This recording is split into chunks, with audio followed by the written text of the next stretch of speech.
नमस्कार दोस्तों, एक और बारी फिर से आप सभी का तमाशा भवन चैनल पे स्वागत है। तो जैसा कि आपको टाइटल देख के पता लग ही गया होगा कि आज जो हमारे डिस्कशन का टॉपिक है वो रहेगा the great musicians of Madhya Pradesh. देखिए, मेरी कोशिश यही रहेगी जो भी बच्चे हैं एमपी म्यूज़िक टीचिंग एग्ज़ाम की तैयारी कर रहे हैं ना, उन सभी के लिए ये वीडियो बहुत ज़्यादा हेल्पफुल है।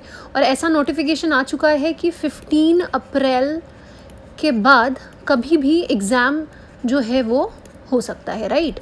तो हमें काफ़ी चीज़ें हैं जो कवर करनी चाहिए और पूरे बाकायदा नोट्स भी हैं, पूरा सिलेबस जो है आपका कवर किया गया है, नोट्स भी अवेलेबल है। अगर वो नोट्स आप चाहते हैं तो आप मेरे टेलीग्राम चैनल से जुड़ सकते हैं और साथ ही साथ पेड नोट्स भी जो हैं वो ख़रीद सकते हैं।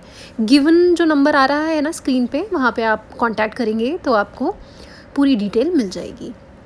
तो चलिए शुरू करते हैं। पहले मैं आप सभी को बता देती हूँ कि देखिए, म्यूजिशियंस मतलब जितने भी हमारे आर्टिस्ट हैं ना, कलाकार, जितने भी कलाकार हैं उनके बारे में तो हम बात करेंगे, पर थोड़ा हम अवार्ड्स भी देखेंगे। अवार्ड्स मतलब जो भी एमपी गवर्नमेंट के द्वारा दिया जाता है संगीत के क्षेत्र में, ठीक है। एंड ऑल्सो हम जो फेस्टिवल्स नहीं होते हैं जो मध्य प्रदेश में होते हैं, फेस्टिवल्स बोल सकते हो या आप समारोह भी बोल सकते हो, ये सारा कुछ आपके सिलेबस का पार्ट है। तो वो सारा आज मैं कोशिश करूँगी कि थोड़ा सा आपको समझा सकूँ और पढ़ा सकूँ। लास्ट स्लाइड में आप लोगों के लिए बोनस भी होने वाला है, जिसमें आपको थोड़ा फोक म्यूज़िक जो है उसके बारे में भी थोड़ा सा मैं बताऊँगी। ऑब्वियसली ज़्यादा डिटेल में तो एक वीडियो में कवर करना बहुत मुश्किल है, उसके लिए आप मेरे नोट्स जो हैं वो परचेज़ कर सकते हैं। तो चलिए आगे बढ़ेंगे। तो ये देखिए, ये जो आप चार्ट देख रहे हैं ना, ये बहुत ज़्यादा इम्पॉर्टेंट है। ये जितने भी आप नाम देख रहे हैं, ये सभी लोग मध्य प्रदेश से कहीं ना कहीं जुड़े हुए हैं। या तो वो यहाँ पैदा हुए होंगे, है ना, जैसे कि तानसेन जी ग्वालियर में पैदा हुए थे, आप सभी को पता है, राइट। लता मंगेशकर जी भी जो हैं वो एमपी से ही बिलोंग करती हैं। अन्नपूर्णा देवी जी हैं। तो ये जितने नाम आप स्क्रीन पर देख रहे हो बहुत इंपॉर्टेंट है, इसको अच्छे से आप याद कर लीजिए। ऑल्सो अगर कोई नाम आपको यहाँ पर लग रहा है जो मिसिंग है तो आप मुझे कमेंट सेक्शन में लिख के बता सकते हैं, ठीक है। आगे देखेंगे, ये सभी लोग म्यूजिशियंस हैं, सभी लोग फेमस लेजेंडरी आर्टिस्ट हैं, ठीक है। तो हम ज़रा थोड़ी अब देखिए, इन सभी लोगों की जीवनी आपके सिलेबस में दे नहीं रखी है। ऑल्सो इन सभी लोगों की जीवनी कवर करना बहुत ज़्यादा मुश्किल है, ठीक है। तो जितना मुझसे हो पाएगा मैं आप सभी लोगों को कवर करवाने की कोशिश करूँगी। तो जैसा कि आप देख सकते हैं, उस्ताद आमिर खान जी मध्य प्रदेश में ही बॉर्न हुए थे, ठीक है, 1912 में।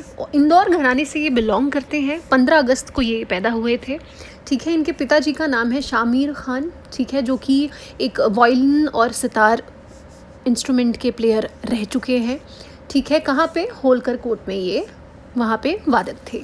इनके गुरु इनके पिताजी रहे रजब अली खान जी रहे, जो कि भिंडी बाज़ार घराने से बिलोंग करते हैं। अलादिया खान भी जो हैं वो इनके गुरु रह चुके हैं। इनकी गायकी कैसी है देखिए, थोड़ा मैं जूम कर देती हूँ आप लोगों के लिए। इनकी गायकी है ठहराव भरी। कर्ण स्वर का जो है ये प्रयोग थोड़ा ज़्यादा करते थे, तिहाई का प्रयोग कम करते हैं, मुर्की का भी प्रयोग कम करते हैं। तो देखिए, गायकी ऐसे लाइंस में आप पढ़ेंगे तो ऑब्वियसली आपको समझ में थोड़ा नहीं आएगा, क्योंकि ये थोड़ी प्रैक्टिकल चीज़ है। तो ये समझने के लिए आप यूट्यूब पे जाइए और इन आर्टिस्ट को सुनिए, तो उससे आपको अच्छे से समझ आ जाएगा कि इनकी गायकी कैसी रही होगी। देखिए, उस्ताद आमिर खान जी का जो कंट्रीब्यूशन रहा है वो तराना, जो हमारा फॉर्म ऑफ म्यूज़िक है ना इंडियन, उसमें भी बड़ा कंट्रीब्यूशन रहा है। वहाँ पे इन्होंने रिसर्च की बाकायदा और उन्होंने ये बताया कि जो तराने में शब्द होते हैं उनके शब्दों में अर्थ ज़रूर होता है, ठीक है। तो ये बहुत ज़रूरी है, आपको पता होना चाहिए। उस्ताद आमिर खान जी के ऊपर काफ़ी आर्टिस्ट लोगों का, काफ़ी कलाकारों का जो संगीत से जुड़े हुए थे उनका काफ़ी ज़्यादा प्रभाव था। जैसे उस्ताद वहीद खान जो किराना घराना से थे, उनके मेरुखंड पद्धति से ये बहुत ज़्यादा प्रभावित थे, ठीक है। और फिर अमान अली खान जी हैं, किराना घराना के वादन से भी ये काफ़ी प्रभावित थे। रजब अली खान जी से थे ही, और साथ में साथ देखिए इनसे तो सीखा भी है इन्होंने, ठीक है। तो ये कुछ चीज़ें हैं। इन्होंने मूवी में भी गाना गाया है, बेजू बावरा मूवी जो है एक, उसके अंदर इन्होंने प्लेबैक सिंगिंग भी की है। इनके शिष्य हैं पंडित अमरनाथ जी, कनकना बैनर्जी, पूर्वी बैनर्जी, सिंधु बंधु, ठीक है। 2 अवार्ड्स इनको मिले हुए हैं, पद्म भूषण भी मिला है और संगीत नाटक अकेडमी अवार्ड भी जो है वो इनको मिल चुका है। आगे देखेंगे अब। तानसेन जी की जीवनी के बारे में मुझे बताने की ज़रूरत नहीं है, आप सभी को पता है। संगीत के इतिहास में हमेशा इनका नाम जो है वो अमर रहेगा और हर संगीत के विद्यार्थी के बारे में इनको पता ज़रूर है। ग्वालियर में ही ये पैदा हुए थे, ठीक है, बेहट गांव में ये पैदा हुए। इनके पिताजी का नाम मकरंद पांडे था। तो ये डिटेल जो है आप यहाँ से पढ़ सकते हैं। स्वामी हरिदास जी के ये शिष्य थे। इनके पुत्र भी हैं और पुत्री भी हैं। 4 पुत्र थे, 1 पुत्री थी, ठीक है। तो ये कुछ चीज़ें हैं। इनको उपाधियाँ भी मिली थी। अब जैसे तानसेन जी का जो असली नाम था वो तन्ना मिश्रा था, ठीक है। तो इनको तानसेन बोला किसने? तो इनको तानसेन की जो उपाधि थी वो राजा विक्रमजीत जी ने दी थी, ऐसा पढ़ने को मिलता है।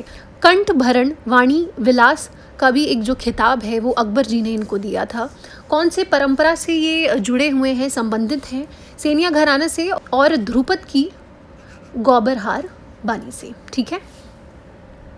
अब लता मंगेशकर जी के बारे में भी मुझे बताने की ज़रूरत नहीं है, आप सभी को पता है। बस आप इतना जानिए कि ये भी मध्य प्रदेश की ही रहने वाली थी। इंदौर में इनका जन्म हुआ था। भिंडी बाज़ार घराने से ये बिलोंग करती हैं।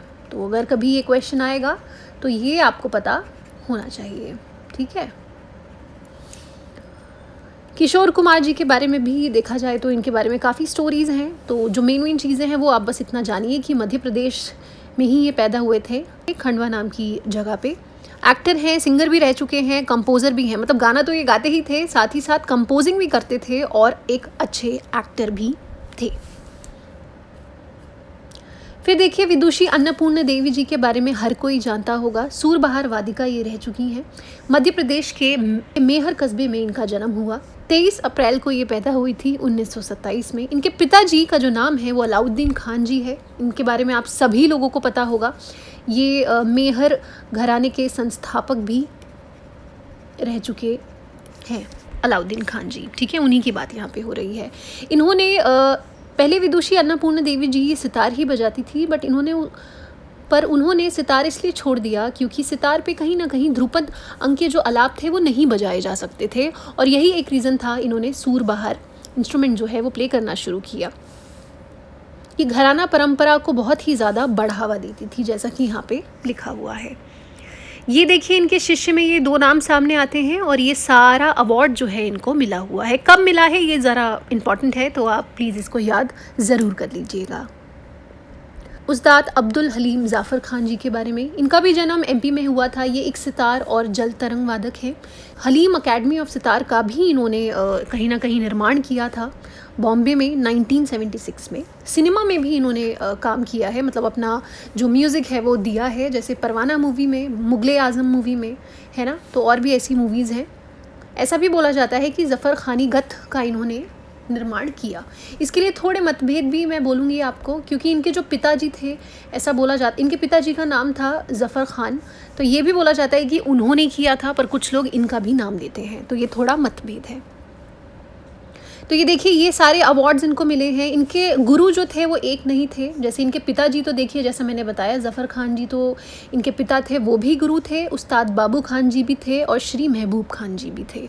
रागों का निर्माण भी इन्होंने किया, नए नए रागों का निर्माण, जैसे कल्पना, मध्यमी, खुसरूबानी, चंकधुन, ठीक है। इनको लाइफ टाइम अचीवमेंट अवार्ड भी मिला था, शिखर सम्मान भी मिला था। शिखर सम्मान भी जो है वो मध्य प्रदेश सरकार के द्वारा दिया जाता है, ये अभी हम आगे देखेंगे, ठीक है। उस्ताद अमजद अली खान, ये भी एक सरोद वादक हैं। इनके बारे में सभी को पता होगा, मुझे बताने की ज़रूरत नहीं है। इनका जो घराना है वो बंगश घराना है, ठीक है। उनकी ये शायद 4th या 5th पीढ़ी जनरेशन जो है माने जाते हैं, ठीक है। ये सारे अवार्ड्स मिले हैं और ये राग जो है इन्होंने बनाए हैं। देखिए प्रियदर्शनी राग जो था वो इंदिरा गांधी की मेमोरी में इन्होंने बनाया था। तो आपसे ऐसा क्वेश्चन पूछा जा सकता है, इंदिरा गांधी जी की याद में कौन से राग का निर्माण हुआ है ना, तो वो प्रियदर्शनी है। बापू कौस, महात्मा गांधी जी की याद में इन्होंने बनाया, ठीक है। इनको देखिए पद्मश्री भी मिला है, तानसेन सम्मान भी मिला है, पद्म भूषण है और पद्म विभूषण भी मिला है। इवन यूनेस्को अवार्ड भी इनको मिला है। कुमार गंधर्व जी के बारे में भी आपने सुना होगा, है ना। इनका जो पूरा नाम था वो शिवपुत्र स्विदार मैया कोमकली था, ठीक है। तो ये बहुत इम्पॉर्टेंट है। ये एक कुमार गंधर्व जी ख्याल गायक रहे हैं, भजन में भी इनका काफ़ी नाम रहा है। ये किसी घराने से जो है नहीं जुड़े थे, इनके बारे में आप सभी लोगों को पता होगा। ये देखिए इनके द्वारा रचित रागों के नाम हैं, जैसे मालवती है, सहेली तोड़ी है ना, लग्न गंधार है, निंदियारी है, गांधी मल्लार, है ना। इनके मुख्य कार्य कैसे हैं, इनके मुख्य कार्य मतलब इनकी जो एल्बमें रही होंगी, है ना, उसके बारे में, या उनकी जो रचनाएं हैं उनके बारे में यहाँ बताया हुआ है।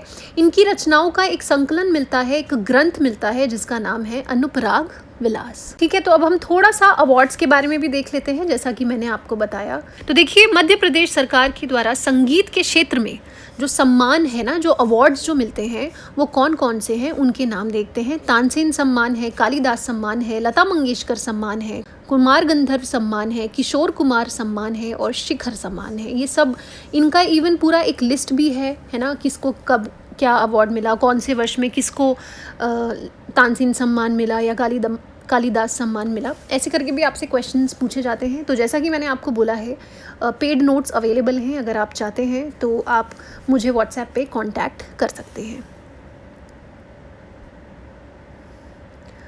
अब देखिए यहाँ पे बात हो रही है समारोह की। तो देखिए ध्रुपद समारोह होता है भोपाल में, दुर्लभ वाद्य विनोद समारोह होता है भोपाल में, तानसेन संगीत सम्मेलन ग्वालियर में, अखिल भारतीय कालिदास सम्मेलन उज्जैन में, पंडित कुमार गंधर्व समारोह ये भी एमपी में होता है, आमिर खान फेस्टिवल ये भी इंदौर में होता है, उस्ताद अलाउद्दीन खान संगीत समारोह ये भी सतना ज़िले में होता है, आयोजित किया जाता है, राजा भैया पूछ वाले स्मृति समारोह ये भी ग्वालियर में ऑर्गेनाइज किया जाता है। अब देखिए थोड़े फोक आर्टिस्ट के नाम हैं, ठीक है, तो ये आप पढ़ सकते हैं, ये भी थोड़ा सा इम्पॉर्टेंट हो जाता है एग्जामिनेशन पॉइंट ऑफ व्यू से।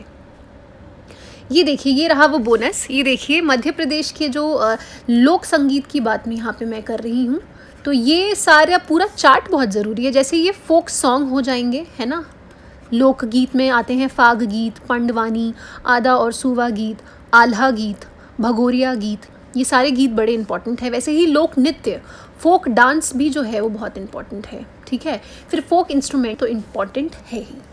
सो that's it for the video. तो अगर आपको वीडियो अच्छी लगी है तो प्लीज़ मेरे चैनल को सब्सक्राइब कीजिए।